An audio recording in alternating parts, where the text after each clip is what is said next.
Banser itu kan mesti dibully kalau setiap Natal, tahun baru jaga gereja. Iya, kan? iya. Wow, itu dibully. Ya, Iya kan. itu kan kembali ke niatnya masing-masing.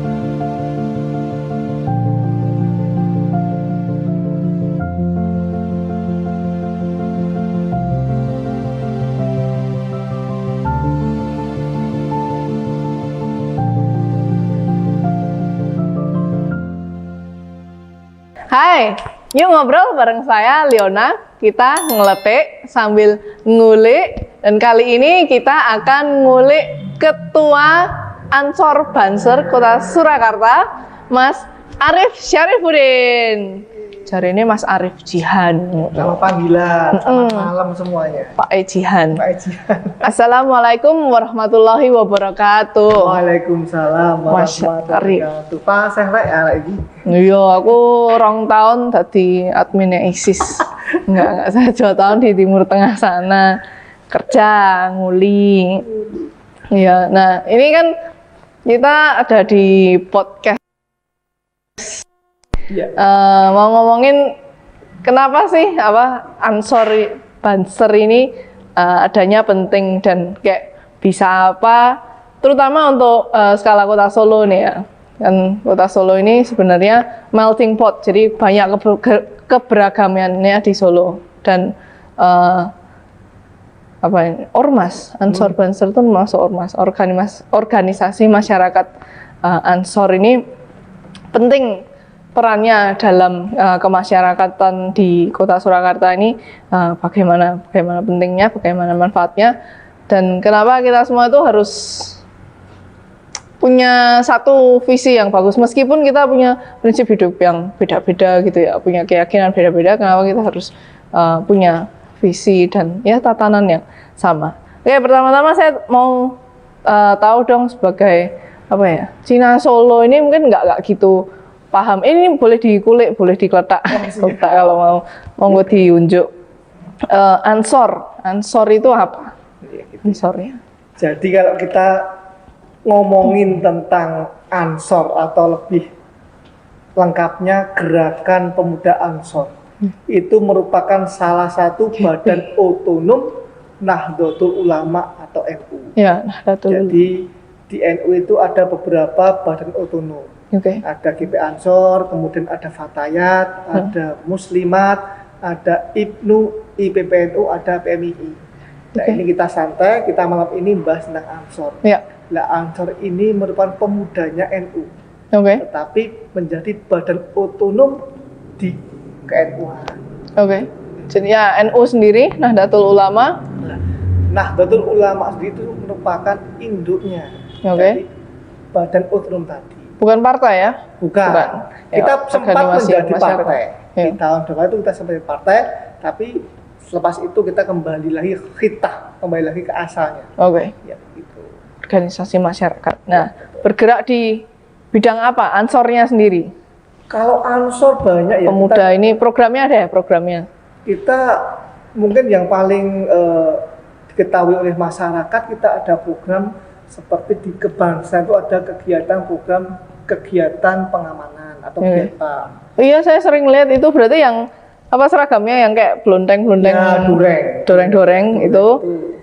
Mengamankan biasanya juga ya nggak cuma Idul Fitrinya sendiri, tapi keagamaan yang lain gitu juga ikut membantu TNI Polri atau PP ikut mengamankan kegiatan peribadatan agama lain. Gitu. Kemudian selain itu kita juga ada beberapa kegiatan sosial, seperti kalau saat ini yang kita tonjolkan lebih ke bakti sosial untuk penanganan COVID, dalam artian kita terjun di penyemprotan disinfektan. Kemudian kita juga ada beberapa sahabat yang terjun di namanya Bagana, Banser Tanggap Bencana. Ya, seperti itu. Bencana apa? Pandemi ini kalau yang sekarang ya. Kemudian kita pandemi, kemudian tanah longsor, banjir, kita terjun situ juga. Good. Dan kenapa nih NU ini punya program-program ini, salah satunya juga Ansor. Kenapa diadakan program-program yang membantu ya semua kalangan? pentingnya apa gitu? Kenapa nggak ya itu organisasi masyarakat ya, masyarakat yang kayak sama-sama saya aja, yang muslim, yang muda aja yang dibantu. Kalau kita mempunyai 3 prinsip, jadi ada 3, ada ukhuwah Islamiyah, itu persaudaraan sama umat muslim internal kita. Kemudian ada namanya ukhuwah basyariah, sesama manusia, berarti sama saya dengan Leona, itu adalah sama manusia, ya kan, sama makhluk Tuhan. Kemudian yang ketiga ukhuwah watoniyahnya, kita hidup di negara kesatuan Republik Indonesia, bangsa Indonesia. Nah, itu. Kita selain program Islamiyahnya kita ada tadi basyariah sama manusia. Sesama yang Islam, sesama manusia, sama warga negara. Betul, di satu bangsa yang sama. Oke, jadi manfaatnya itu tadi bukan cuma sama sesama Islam, sesama Muslim, tapi juga yang sesama manusia pun di negara Indonesia. Oke. Penting. Dan terakhir ini kan kita sebenarnya ketemu di seminar kebangsaan. Iya. Itu diadakan di Lorin itu. Seminar kebangsaan ini kan Mas Arief juga yang menginspirasi dari organisasi yang kita ada bersama itu Fornas ya, Forum Nasional. Nah, itu untuk keberagaman multikulturalisme itu kenapa kok diadakan, kenapa dicetuskan itu seminar kebinekaan? Acara kemarin itu kita canangkan jauh-jauh hari. Intinya apa? Biar masyarakat kota Solo Raya ini sadar bahwa musuh yang kita hadapi, tantangan kita itu salah satunya yaitu tentang pluralisme. Banyak orang yang nggak sadar tentang itu semua. Bahwa kita itu plural sudah dari dulu.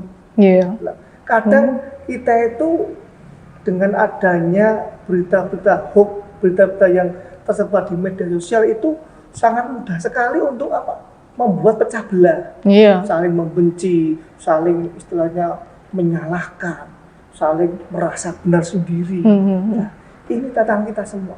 Jadi kemarin itu merupakan salah satu momentum kita untuk membuat sadar bahwa kita tuh ada agama Muslim, ada Kristiani, ada Hindu, Katolik, Buddha, Konghucu.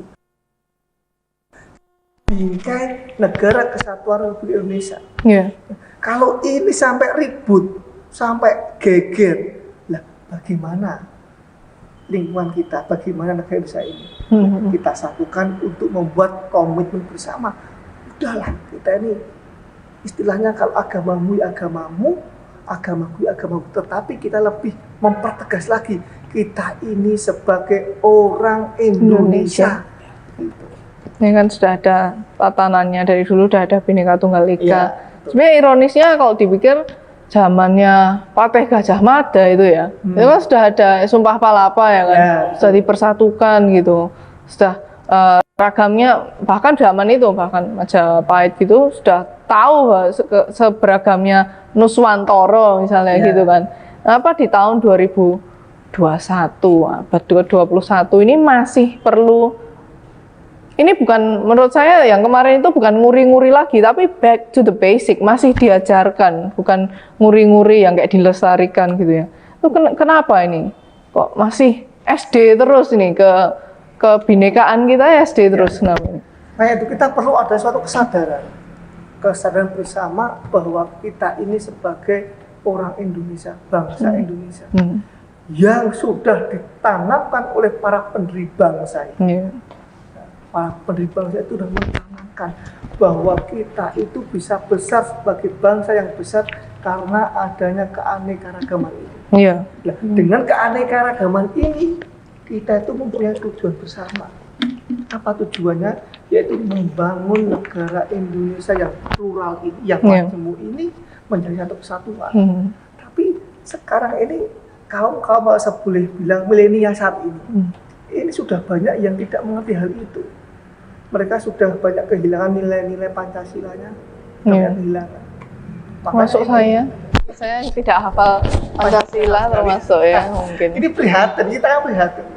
Coba lah kalau mereka itu sama-sama saling memahami, mengerti adanya toleransi, gotong royong, hidup rukun, tepol seliro, saling menghormati, menghargai. Lah enak hidup ini. Iya, udah dari dulu. Mau beribadah secara Muslim silahkan, secara Kristiani monggo silahkan. Hidup damai berdampingan kan nyaman. Iya, jane. Ini yang kita saat ini jadi PR kita semua.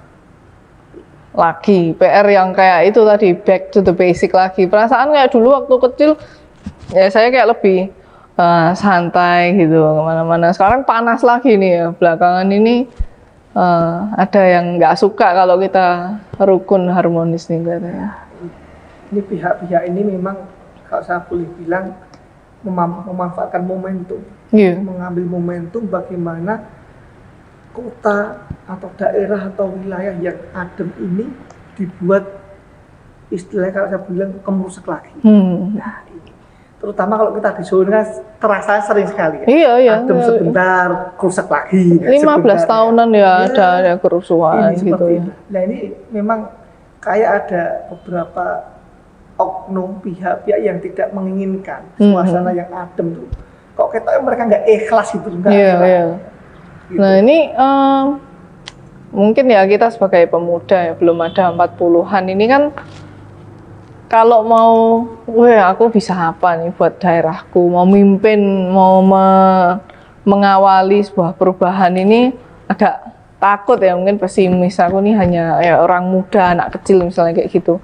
Tapi di GP Ansor ini dengan sebuah kesatuannya dan masa yang segitu banyak, kenapa optimis untuk menjadi agen perubahan? Nah ini minimal setidaknya kita mencoba mengajarkan kepada masyarakat bahwa kita itu hidup di tengah-tengah masyarakat yang plural ini, yang majemuk ini, kita memposisikan diri kita sebagai apa? Makanya di sahabat-sahabat perusak kita, atau penjaga, betul, kita terus terang saja, kita di Ansor, di Banjar itu kita memang berkhidmah, artinya melayani masyarakat. Bagaimana menciptakan masyarakat ini, Kota Solo ini menjadi masyarakat yang aman, nyaman, kondusif. Iya. Itu salah satu yang diikrarkan kemarin di seminar kebinekaan ya. Semua yang ikut di situ mau berjanji untuk menjaga keharmonisan, keamanan, kondusivitas ya. Betul sekali. Bagus juga sih. Yang belakangan ini panas nih, yang tentang apa tadi ya, tidak menghargai perbedaan ini kan ada vandalisme kuburan Nasrani, kuburan Kristiani di daerah Mojo gitu. Iya. Nah itu dengan sebagai orang yang sudah lama punya tekad dan juga bahkan mengetuai organisasi masyarakat yang mau menjaga keamanan, kondusivitas masyarakat ini, gimana tanggapannya tentang pengurusan yang ditujukan kepada satu kaum misalnya gitu? Nah ini saya sempat menyayangkan sekali, saya sempat kaget juga. Ini kok makam kok dirusak?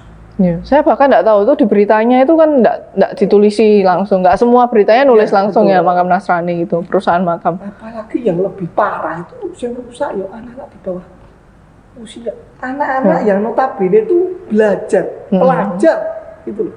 Tapi kok diajar untuk merusak makam? Iya. Nah ini kan diajar kan, ini disuruh gitu, atau kayak main di sana sambil ngerusak. Bisa jadi anak-anak usia pelajar SD itu kan ya tahunya ya ini makam. Kalau nggak ada yang menyuruh nggak merusak kan. Apalagi sudah dirusak ada beberapa makam. Iya itu, ya harusnya kan maksudnya makam itu sendiri kan ya nggak satu bukan tempat mainan, dua apalagi dirusak ini di mana itu pendidikan, misalnya dari rumah ya pendidikan keluarganya ini bisa ngerusak makam. Ini pembelajaran bagi kita semua bahwa masih ada proses-proses pembelajaran di tengah-tengah masyarakat, khususnya anak-anak kita itu yang mencoba mendoktrin mereka membenci sesuatu, membenci suatu kelompok itu masih ada. Gitu. Nah ini tugas kita sebagai warga masyarakat yang pertama ya memantau, mengedukasi mereka. Ada seperti itu bagaimana? Ya, memang benar itu kita segera lapor ke wajib. Ya kan? dilaporkan, Pak ini kok di daerah kami ada seperti ini, kok ada kegiatan seperti ini, kok janggal, kok aneh, dilaporkan, biar dipantau, dimonitor. Lah kalau sudah ketahuan, oh ini nanti bahaya seperti ini, otomatis dari pihak aparat yang berwajib akan memberikan teguran, mengusut kalau ada sesuatu. Nah ini makanya kita mendorong ini seperti ini, jangan sampai perusakan makam ini terulang lagi. Nah, mereka tuh kok bisa berani merusak itu, maksudnya anak-anak itu kan harusnya memang ada yang membolehkan atau mendorong gitu ya untuk merusak. Dia mengajarkan, saya kira dia menyuruh mengajarkan. Tapi ya saya lebih cocoknya ada mendoktrin untuk membenci itu tadi. Membenci kelompok atau suatu kaum yang memang mereka nggak sepaham tadi. Itu TPU ya?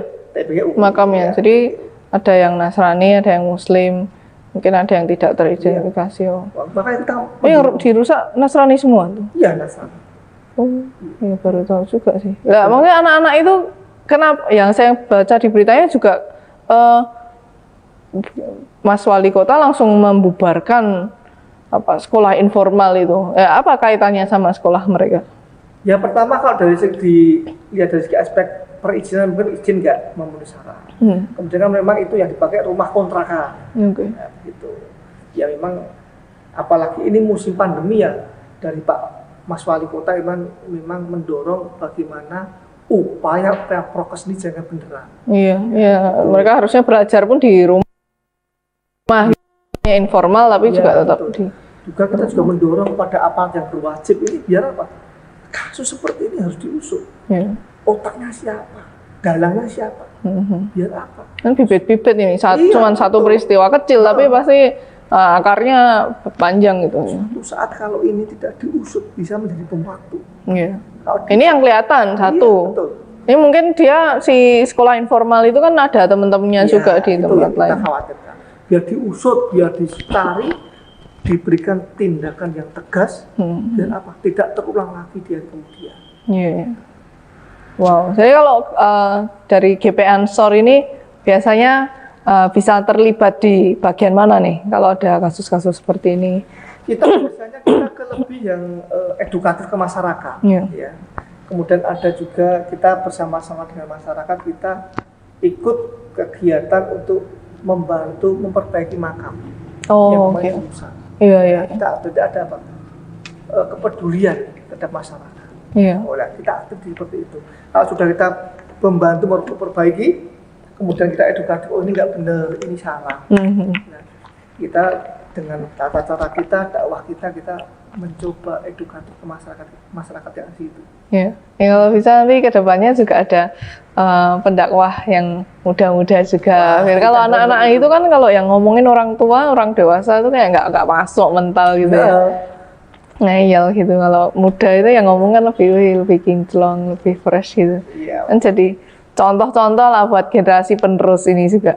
Nah ini ngomongin Ansor dan tentang Solo yang saat ini nih, kan kita ini sedang pandemi, tapi juga kelihatannya intoleransi ini tetap bisa digodok gitu di tengah situasi yang sulit bagi semua nih, nggak cuma umat Muslim ataupun yang kaya atau yang miskin, sulit buat semua. Masih ada intoleransinya nih. Ansor ini akan melihat dan berkontribusi di Solo apa? Ini tantangan kita semua. Pandemi kita hadapi di semua aspek kehidupan. Tidak hanya di Solo kan, dimanapun juga pandemi. Otomatis tugas kita yang pertama mensupport pemerintah daerah kota mensukseskan program pencegahan COVID minimal dengan protokol kesehatan. Kita seperti itu. Dan yang kedua, kita juga sekarang mengurangi kegiatan-kegiatan yang melakukan pengumuman massa. Kalaupun itu terjadi, kita tetap berpegang teguh dengan prokes. Jadi kita udah swab dan kita tetap coba menjaga jarak seperti ini ya. Nah itu tadi dan selanjutnya misalnya ya dulu balik ke politik dikit ya.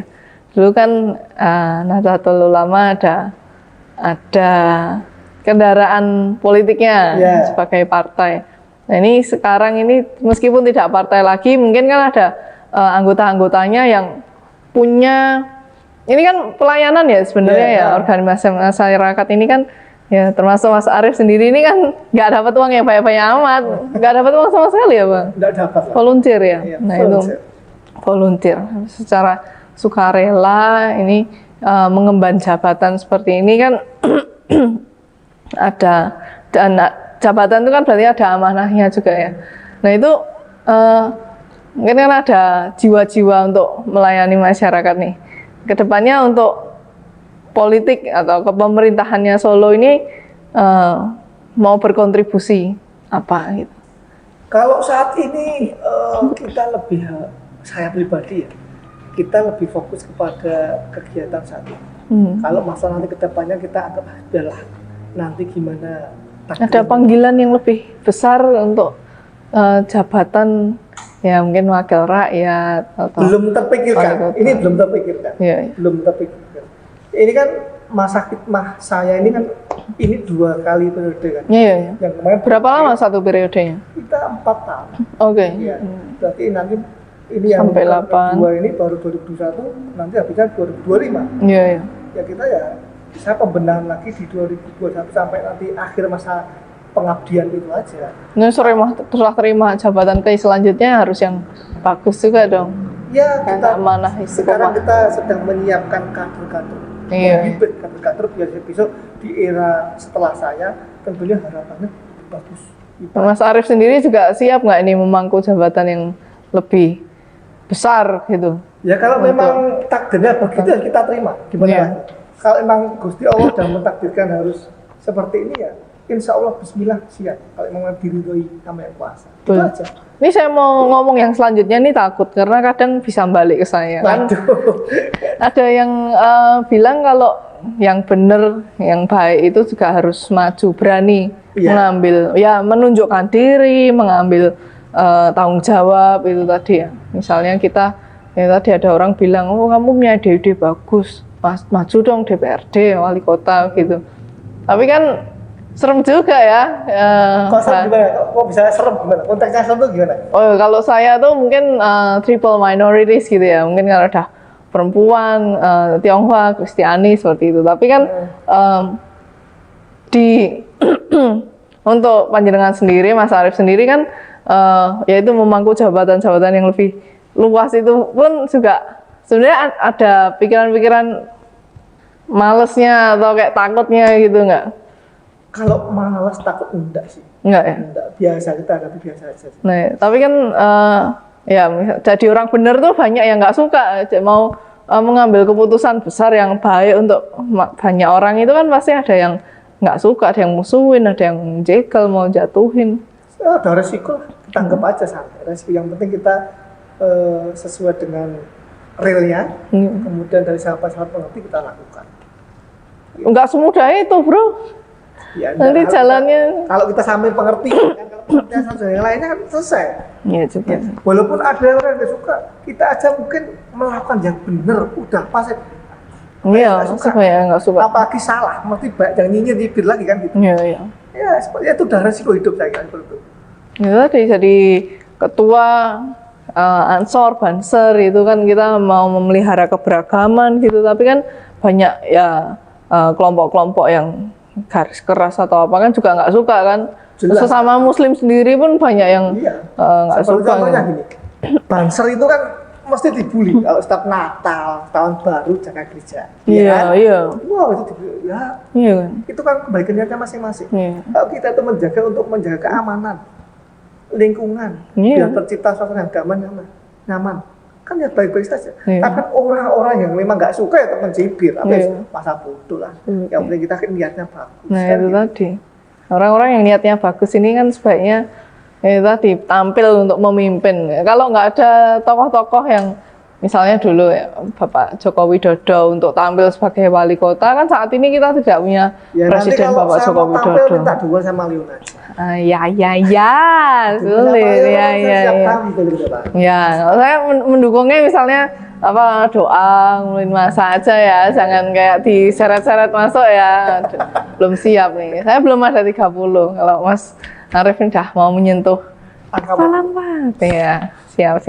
Tapi katanya masih muda, kata Leona masih muda katanya. Ya masih dong, kalau untuk memimpin jabatan yang besar itu ya kita masih banyak belajar ya kan. Betul.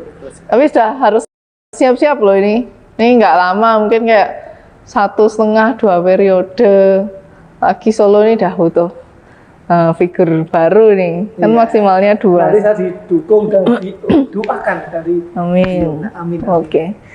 Salah satu yang saya dengar tentang program kepemerintahan nih. Nah, ini kan ngomongin kalau mau masuk politik atau apa sih yang bisa kita kontribusikan di Kota Surakarta. Ini saya dengar ada program pengembangan ketahanan masyarakat. Iya. Ya kan? Kalau Mas Arief familiar nggak dengan itu? Ya kita kan bisa, kita menjadi bagian dari itu juga. Oh ya. Iya. Ini soalnya kan ada membangun, salah satu langkahnya itu membangun jejaring lintas etnis dan golongan gitu ya. Betul. Ya. Itu benar di program pemerintah yang saat ini? Iya, ada. Oke. Kita di Pemuda ada Forum Pemuda Lintas Agama. Enggak. Terus di atasnya di tingkat sepuh-sepuh itu ada Forum Toleransi Masyarakat Surakarta, Oke. FTMS, itu juga ada. Nah ini dari forum-forum ini ada yang ngomong ke pemerintah kota nggak? Iya. Ini loh harusnya seperti ini. Kita ada seperti Ada itu. Lewatnya apa? FKUB, Apa itu? Forum Kerukunan Umat Beragama. Oh alah, ya. Oke.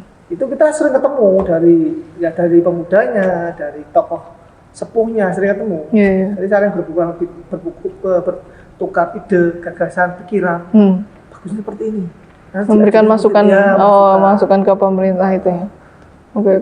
Karena Solo ini ya menurut saya perlu itu FKUB-nya tuh perlu bukan jadi diskusi aja, tapi benar-benar menjadi keputusan pemerintah dan menjadi peraturan di daerah bahwa harus ada peraturan landasan-landasan kebinekaan ini tadi. Karena Ya, kalau betul. enggak, itu tadi perusahaan makam lah, ada yang konflik-konflik horizontal di Dan kita masyarakat. itu di 5 kecamatan yang saat ini ada, Kecamatan Serengan, Pasar Kliwon, Banjarsari, Jebres, Lawen, itu sudah ada forum silaturahmi tokoh agama. Oke. Namanya Forsitoga. Itu dari Muslim ada, Kristen ada. Tiap kelurahan nih. Tiap kecamatan. Oh, kecamatan, oke. Tionghoa, Konghucu ada, kemudian dari Hindu, Buddha ada. Nah itu sudah di SK-kan resmi oleh wali kota terdahulu, oleh Pak Rudi. Dan kita dilantik oleh wali kota setiap kecamatan. Kalau saya ini alhamdulillah didapat amanahnya di Forsitoga Kecamatan Serengan. Oh, oke. Masuk Serengannya. Serengan ya bagian selatan. Oke. Ya. Tapi kadang yang saya lihat tuh kalau orang yang sudah nyemplung ke sebuah yang beragam itu orang yang sudah melek, yang sudah paham gitu, yang sudah terbuka. Tapi yang garis-garis keras, yang tertutup, yang suka kekerasan ini biasanya nggak mau sama sekali. Diomongin apa, ikut apa yang nggak sejalur sama mereka itu pasti nggak mau diajain apa. Kumpul, udah tahu siapa yang datang itu, beda, nggak mau gitu. Gimana nih Karena caranya? udah didoktrin mereka. Iya. Mereka kalau bukan dari golongannya nggak mau. Iya. Kalau bukan golongannya memang dianggap itu salah, itu kafir seperti itu. Doktrinnya udah kuat sekali. Iya. Nah itu makanya kan ada sekarang ada radikalisasi. Iya. Nah, ini bagaimana membalikkan itu yang semua dicuci otak itu biar kembali seperti semula. Iya. Hidup di tengah-tengah masyarakat, bisa bergaul dengan masyarakat yang majmuk. Ya tugasnya pemerintah, tugasnya kita seperti ini. Anggota Ansor di Solo ini, sorry ya, ada nggak yang mantan garis keras, yang nggak suka Ada. keberagaman? Dulu ada. Ada ya? Ada. Nah itu bisanya masuk dan mau membaur di Ansor, mau bermasyarakat, mau berkontribusi. Mereka gini, pertama melihat dulu. Kok iso? Iya. Kok iso rukun dengan masyarakat etnis lain juga nyaman, damai, kemudian dengan tetangga yang tidak agama kok yuk guyup, tertarik. Iya. Secara otomatis tertarik. Mendapat hidayah. Mendapat hidayah. Akhirnya mereka tanya-tanya masuk. Iya. Inilah namanya Islam yang rahmatan lil alamin. Islam yang bisa membumi lah seperti itu. Iya. Membaur dengan sesama. Ini seperti itu. Nah ini kan ya nggak mudah itu, satu dua, mungkin nggak setiap bulan, nggak setiap tahun ada yang mau, yang bisa membuka diri terhadap hidayah ini tadi kan. Nah itu kalau dari Ansor sendiri secara aktifnya untuk deradikalisasi, minimal kita memberikan contoh di tengah masyarakat.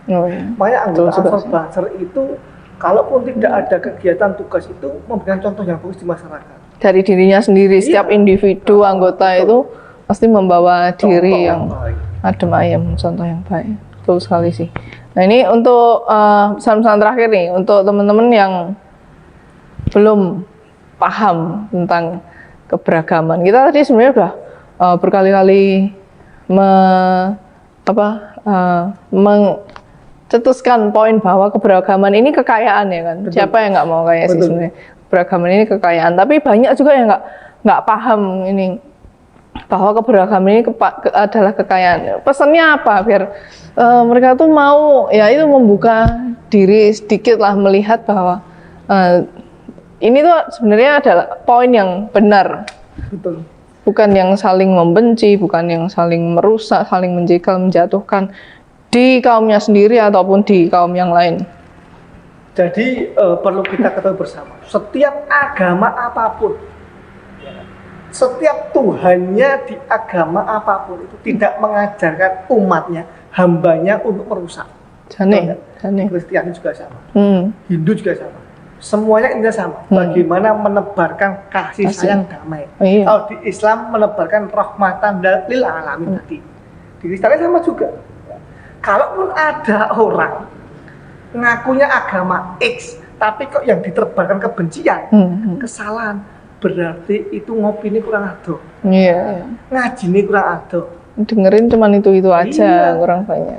Agama manapun tuh mengajarkan kita semua untuk bagaimana hidup di dunia itu aman, damai, berdampingan. Nggak cuma Islam. Diciptakannya udah beda ya, Kak. Perempuan sama laki. Kalau sama ya semua laki aja, perempuan semua ya. Ciptakannya dari awal. Kita tidak untuk membenci kok. Betul. Kita saling mengasihi, menyayangi kok. Ya melengkapi tadi, membantu. Ya. Semua itu ada tujuannya. Kenapa kita bisa tiba di keberagaman yang segini banyak, itu kan juga ada manfaat, ada tujuannya. Itu yang selalu ternyata tidak ada agama yang menyuruh umatnya, hambanya untuk membenci orang lain, merusak orang, tidak ada. Sip. Wah, ini ada ustadz, guru atau pengajar yang dikoreksi. Enggak. Harusnya iya itu tadi. Sayangnya orang-orang yang gitu dapat panggung, dapat mic Arif dong, atau saya. Mic-nya kita ambil aja. Iya. Ambil aja dibatasin aja. Nggak ada, ya harusnya ada saringannya, mungkin Ansor atau dari Banser atau bahkan NU sendiri bisa tuh saringan untuk orang seperti apa yang boleh dakwah atau yang boleh. Ada juga ya sebenarnya. Ini kemarin sudah ada sih, kita akan menciptakan kayak sertifikasi untuk dai mubalik, tapi itu lagi ada. Bahkan mungkin kalau bisa Kementerian Agama itu. Iya. Kita kemarin sempat mempunyai gagasan ide akan membuat dari Kementerian Agama itu adanya sertifikasi untuk dai mubalik. Tapi masih pro kontra juga. Iya. Ini kan yang baru dicanangkan oleh Kemenak itu kan moderasi beragama. Nah, ini bagaimana agama itu menjadi apa moderat. Seperti ini. Ini yang dicanangkan oleh Kementerian Agama. Enggak moderat itu bahasa kasarnya enggak mendem gitu ya, cukup moderat. Ya kalau bilang seimbang ya, seperti seimbang. Ora kebablasan lah. Gomoto ngono ya, kurang ngombe, kurang banyu putih itu kan iso ngendap kabeh, ngendel ngerak kabeh. Ya seperti itu. Nah, kita ini benar-benar perlu tokoh-tokoh yang baik, jujur dan amanah istiqomah ini. Untuk pegang tanggung jawab, ambil tanggung jawab. Ini kalau ngobrol sama saya mesti karena amanah istiqomah. Nanti sakinah mawaddah warahmah. Amin. Tolong ya. Astagfirullah. Nanti diajari sakinah mawaddah warahmah. Ya nanti biar nambah satu lagi. Jihan tok ini, baru Jihan tok. Apanya? Atau sudah ada adik-adik? Oh iya. Nanti nambah lagi boleh. Amin, boleh, masih boleh. Nambah yang mana dulu? Hah? Nambah yang mana dulu? Adik-adiknya Jihan. jangan apa sakinah mawaddah warahmah lagi diselamati lagi. Oh naik pelaminan lagi jangan. Tapi itu hanya satu aja. Tapi Nah, satu di Solo, satu iya jane. Ini kuwi aku Mas Arif ora, kuwi aku wae. Ini bener. Oke, kita sebagai orang muda mau nih ya lebih mengambil tanggung jawab, lebih muncul memberi contoh yang baik. Pedulilah terhadap. Ini komitmennya Mas Arif loh ya, bukan saya loh. Saya berkomitmen, Liona yang mendoakan. Amin. Mendoakan. Boleh. Yuk kita orang muda lebih tampil dan mau memimpin, pegang tanggung jawab. Sip. Ngobrol lagi selanjutnya dan terima kasih banyak Mas Sama-sama, Arif Mbak Liona. sudah mau hadir di sini. Semoga selalu amanah, Amin. istiqomah Amin. di Ansor dan Amin. dimanapun berada selalu. Amin. Ya Rabbal Alamin. Matur nuwun. Matur nuwun, terima kasih banyak.